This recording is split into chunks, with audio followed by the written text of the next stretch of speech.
Hey everybody, Richard Widmer with the Unbroken Movement here today with another outstanding, motivating interview. Came across this individual, Amy Sutter, on Instagram. She stopped me in my tracks with her motivational message. She has an outstanding story with a great and inspirational finish. I love the stories that not only have me inspired, but just motivate others on such another level. So without further ado, thank you so much, Amy, for coming on the channel. And I'm very much looking forward to listening to you unpack your inspirational story. Yep. So yeah, thank you first and foremost, Richard, for having me on. And it was cool to get your invitation, the first reach out that you did toward me. And of course, I was like, oh, yeah, this sounds like a fantastic concept. It's in total alignment with Mojotivation. So I'm always more than happy to uh, offer support to someone who's in the same vein of thinking and is trying to reach people in a positive way. So thank you for what you're doing out in the world with your concept of Unbroken. And maybe similar to you, my concept of Mojotivation was divinely inspired. And it actually came from a necklace that I wear every day. And the way the necklace came about was through my first uh, season training for a bodybuilding event. And I'll get back to that part in a second. But the when I was training for that event, even though I'm a very self-motivated person, I wanted to have a positive visual trigger that I would see daily, that would remind me or keep me mindful of my goals that were specific to at that given point in time bodybuilding and my competitive events that I was going to be entering. So that first season was back in 2010. And it was at the tail end of that season that I decided I'm not going to be one and done. I've got more goals and I've done this. I've caught a fire. I want to pursue this sport. I pulled out 3 different charms that were in my jewelry box. One happens to be a cross that a dear friend of mine I went to Clemson with, who became a missionary, gave me. The other one is a Navajo symbol I got out in Utah from a Navajo tribe that means the fire within. And the third one is a sterling silver barbell that was part of my winnings of my first overall win when I took out the heavyweight to win the whole event back in 2010. So my message to myself was you have to have strong faith, the fire within, to build true inner strength, because it's that inner strength that is going of your mind first and foremost, also your heart and soul, but first the mind, because wherever the mind is tracking, your body and your soul are going to be on that same path.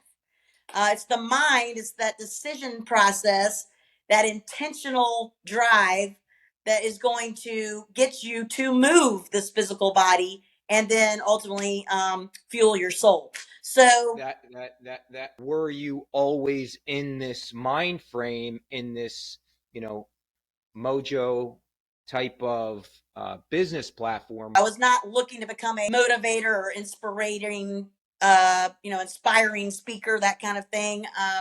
That has kind of morphed out of life experience. And I think what started me in that direction was probably my first fitness mentor, who I came across my senior year at Clemson University. So I was getting ready to finish my undergraduate degree, approaching graduation, and my thought to myself was, look, you got to lean out so you can get a job.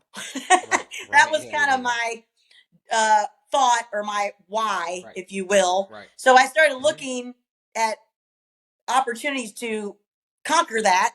And that's where I was introduced to the concept of jazzercise. So that was my intro to fitness, which, fitness and sports to me are 2 different things. So anyway, I started going consistently. And after a few months of going, I just wasn't seeing the results it wasn't getting me closer to my goal of leaning out and helping me, achieve that goal. So I reached out to the owner of that franchise and was Mm-hmm. like, hey, help a sister out. I don't know what I need to do here, but what I'm doing isn't working. So this woman became my first mentor, took me under her wing. She's like, look, go get just the baseline stuff done at the local um, health clinic that was on campus, get your numbers, all that kind of stuff. And back Right. then, Right. the food pyramid was upside down and sideways, but we were Yeah. working with what we knew. And Right. so she gave me some guidance on the nutrition side of things and said, keep coming to class and let's see how we go. So anyway, she came alongside me and really helped me. And sure enough, I lost 12 pounds, leaned out, and I actually got my job prior to graduation. So it all came Right. together. And I believe that life experience where someone was willing to take time out of their life, speak into me to help me realize the goals I had set for myself really stuck with me more than I even realized at that given point in time. But that was the first little seed planted that That was your that inspiration. was my inspiration. So then Awesome. took that first job out of college in the metropolis of Clinton, South Carolina. And I'm from Atlanta, Georgia, but Clemson kind of provided that Right. little town vibe for me. Right. But anyway, I got into that. The only other thing to do besides my job was go to the YMCA. So I was in the Right. Y training all the time and going to the different fitness classes there. And that's where I met my next fitness mentor. And she basically said, girlfriend, you just need to get certified and start being an instructor. And Right. so that encouragement and that next fitness mentor kind of spurred me into the industry. So I became a group fitness instructor. And that's where I was able to pay it forward and start helping other people. Um, And you saw it just yeah. unfolded So, itself and started inspiring, right. which is, that within itself is inspiring. So, although from a positive nature, you were wired that the glass was half full, it kind of started snowballing, and and you're sharing it. And this is really the positive takeaway within this platform. People could see, to be able to become the best version of yourself. Right. That's really what our goal is, trying to lift each other up. Although you you were wired positive, the positive feedback expanded, and you still, during each course of your life, were inspired by individuals and by actions you took, and it metamorphed into your career, which in turn helps to inspire others. Right. So it becomes full circle, which is fantastic. Inspire or be inspired. Right. I love it. So the question then comes to play during, the course of your life. Was there any major hurdle or obstacle that you know, life, right? Yep. Something that detrimentally, put your faith, put your motivation, put your inspiration to test? Anything you want to share or think of? Yes. So I'm going to go way back again and kind of just to, you and I have had a couple different conversations and Mm-hmm. I'll just go from there. But way back when I was 11 years old, had some real big time life happenings happening. They say things happen in threes, and Mm-hmm. there was definitely three that were going on. One, my parents were unfortunately in the midst of a divorce. Now, it as divorces go, it was amicable, but as an 11-year-old, hard to take, regardless of how Understood. it was the best of the worst kind of situations, I guess is the way to put that. Understood. So I'm going through the emotional aspects of that. And that Thanksgiving, we used to always go to my uncle's farm for Thanksgiving. He had horses, that kind of thing. Well, for whatever reason, my uncle decides to put me on his not fully broken horse, Vandy Sue, who proceeds to buck me off of her and I break my arm. So I got to spend Oh, Thanksgiving in the emergency room getting that taken care of. So that's happening. Well, the next month being December, unfortunately, my dad was tragically killed by a drunk driver, and it just set up a very pitiful scene from outsiders looking in. I hear this 11-year-old girl at her dad's funeral with a cast on her arm, and most of our dear friends knew the circumstances of my parents' relationship. Right. Lots going on. And even in the midst Right. of that, lots of support from my immediate family, but Right. trying times. And again, being wired positively, um, and I'll have to say I was mad at God during the time, but in a roundabout way, grateful that that particular set of really awful circumstances did end up having a silver lining, and that my mom did follow some of our family lawyers and the family's advice that she needed to be able to take care of the both of us after that tragedy, and she needed to pursue some legal uh, I'm not sure the word I'm looking for, but we needed to approach this and get justice, I guess is the way to say it. Understood. And Yeah. if I can, Amy, let me ask from obviously we mentioned numerous times from growing up and being wired positive, but positive or not, divorce is extremely difficult for especially a young child. Breaking up a home, um, having a pretty serious injury, and then losing a loved one, as comes in threes. It's certainly a trying time. Mhm. So someone, you know, from your mind, if you can recall at an early, because it's such an early age, do you feel or can you remember any negative thoughts that made the glass half empty? Like, was it what did you do from a personal standpoint, if you can remember? Because you mentioned faith.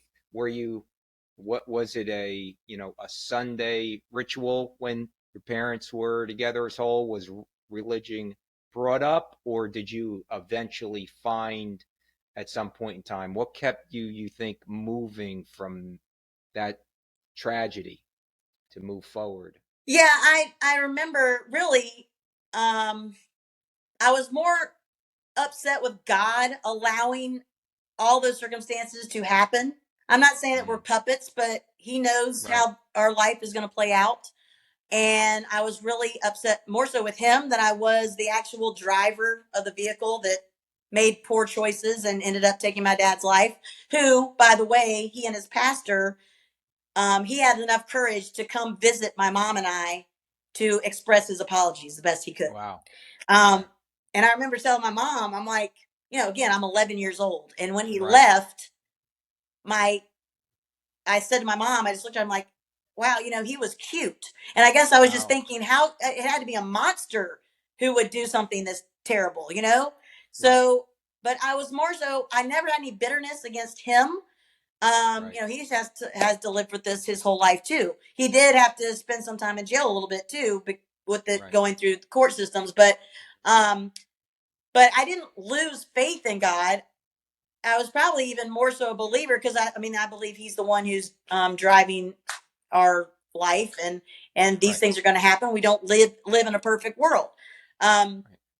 but the fact that this tragedy went through all the way to the Supreme Court and ended up changing a law that it actually created a law to help drunk driving victims families Mm, down, and it continues to today. That was the right. silver lining, and that was where my great uncle and my That's cousin were huge. able to do Yeah. that upon our behalf.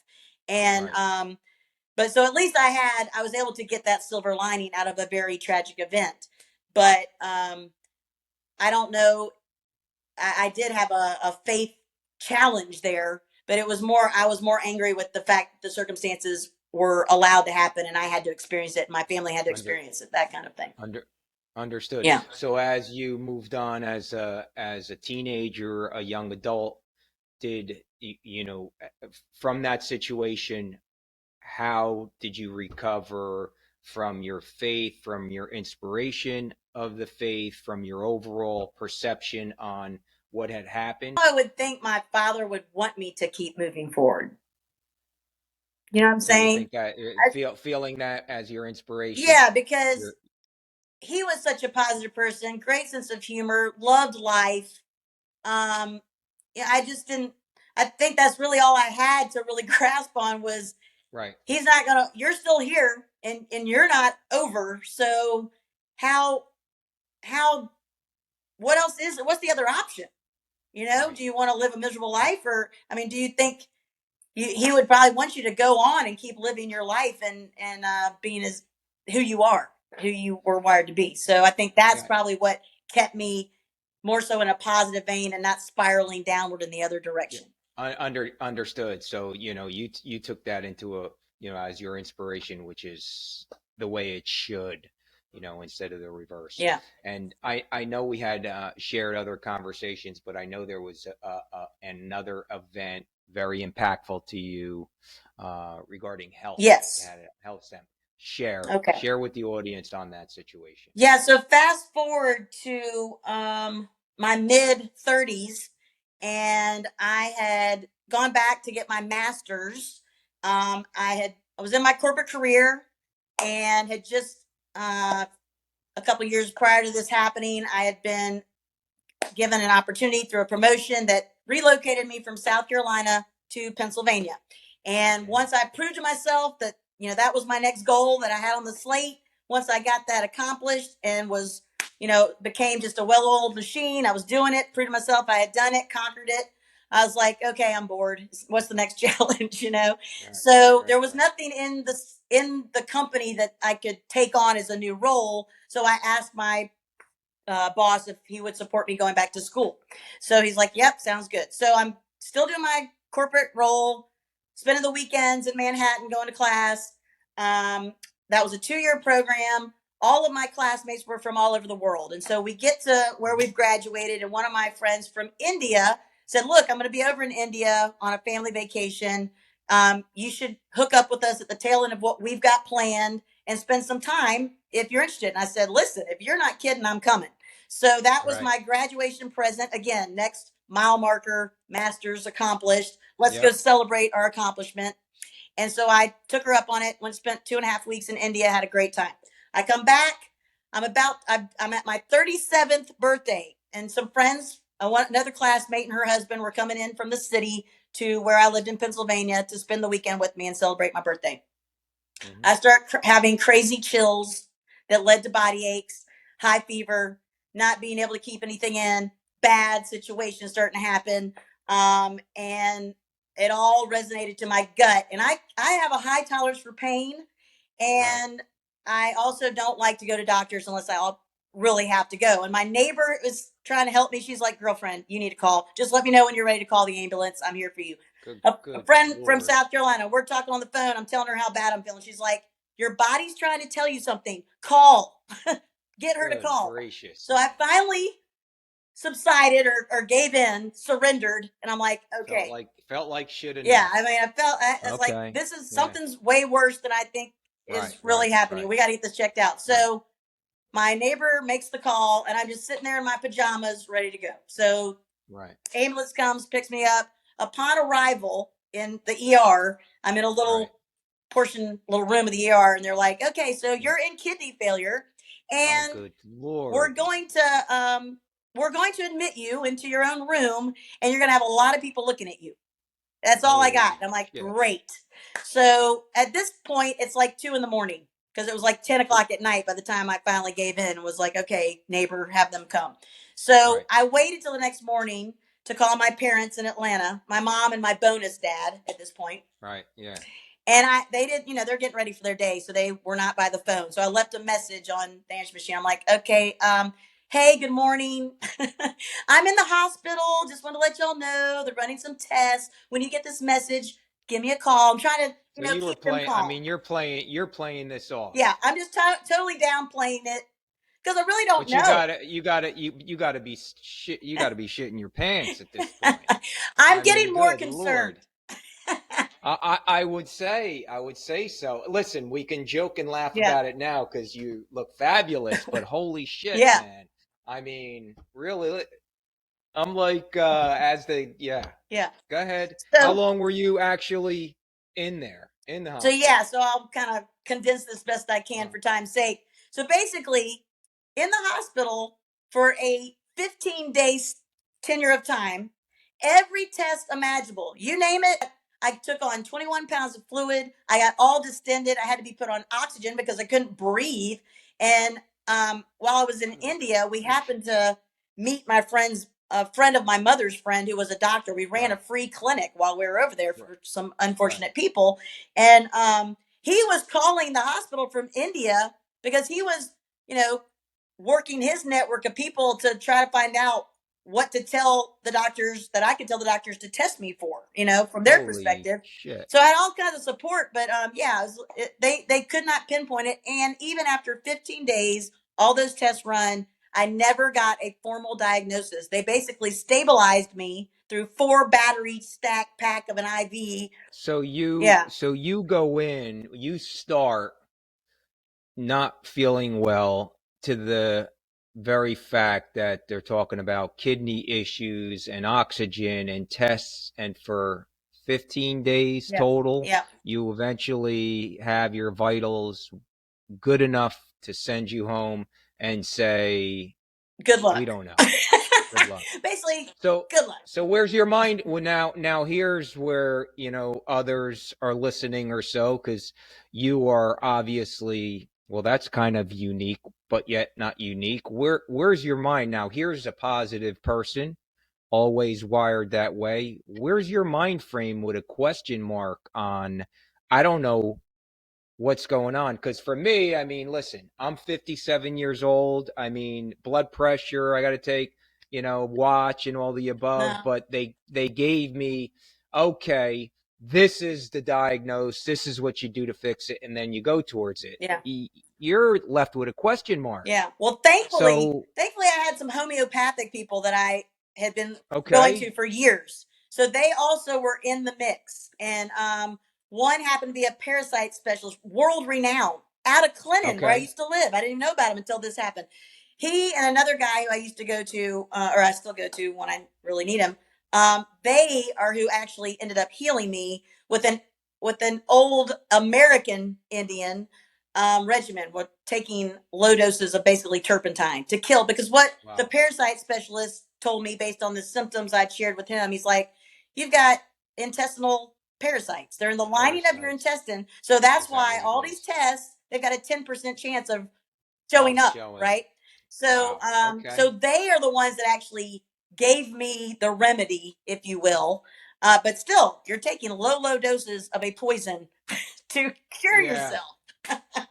Well, I am happy that it worked out and you are healthy and you turned everything into a positive platform that you share with your clients and your audience. I mean, it's inspirational to hear.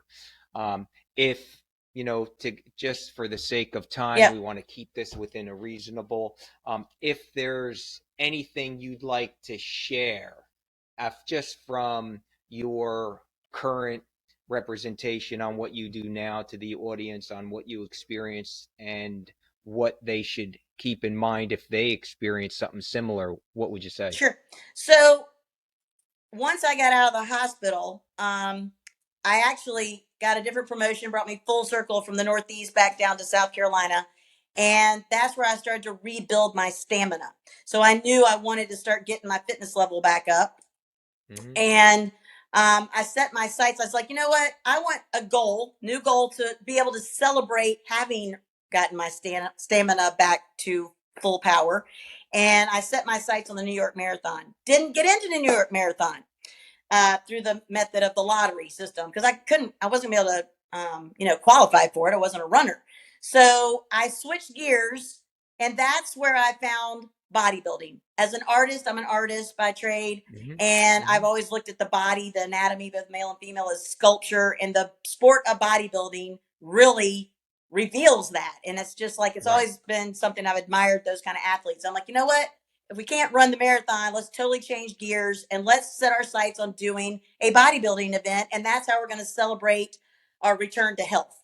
And so found some coaches through a mutual friend and started that process. And again, these were like the next set of mentors that got me, I I've never done this.